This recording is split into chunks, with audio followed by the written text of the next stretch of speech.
पहले हम बात करते हैं इस शरीर की, थोड़ी सी 2 मिनट की। क्या कहते हैं भगवान, ध्यानपूर्वक सुनिएगा। पृथ्वी जल अग्नि वायु आकाश मन बुद्धि तथा अहंकार, ये 8 प्रकार से मेरी विभक्त, मेरी भिन्न प्रकृतियां हैं। कैसी प्रकृति? इसको कहते हैं अपरा शक्ति है भगवान की। ये क्या है भगवान की? ये आप देख रहे हो भगवान की शक्ति है। कितनी है? 2 प्रकार की होती है ये जो अपरा शक्ति है, 2 प्रकार की है, स्थूल और सूक्ष्म। स्थूल का मतलब जिसको कि आप छू सकते हो, अनुभव कर सकते हो। क्या है वो?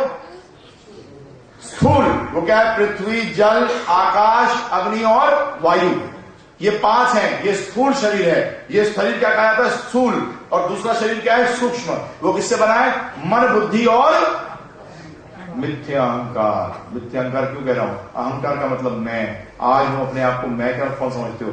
आप अपने आप को आज ये शरीर समझते हो, राइट? इसलिए अहंकार का मतलब क्या है? मैं।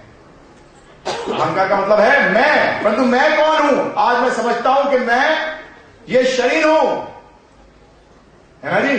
उसका मतलब अगर मैं आपका नाम बदल दूं तो आप बदल जाते हो व्यक्ति।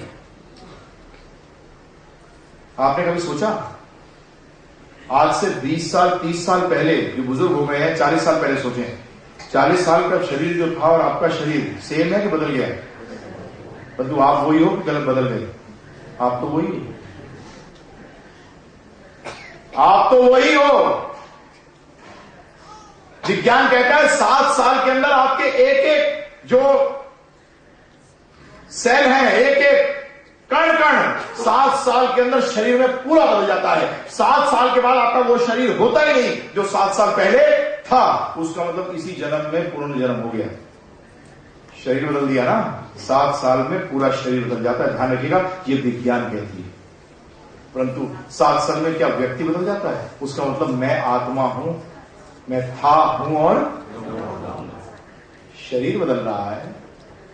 आज व्यक्ति सुबह पहन ले पैंट शर्ट, शाम को धोती कुर्ता अगर पहन के आ जाए तो थोड़ी माता पिता कहेंगे अरे तो कोई और आ गया।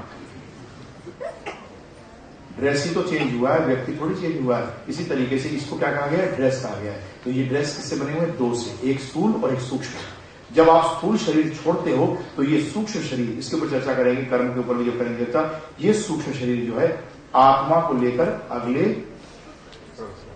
चला जाता है, मन बुद्धि और अहंकार। और ये 5 जो हमारे प्राण होते हैं वायु, ये इसके साथ इसको लेकर ये दूसरे शरीर में प्रवेश करता है। ये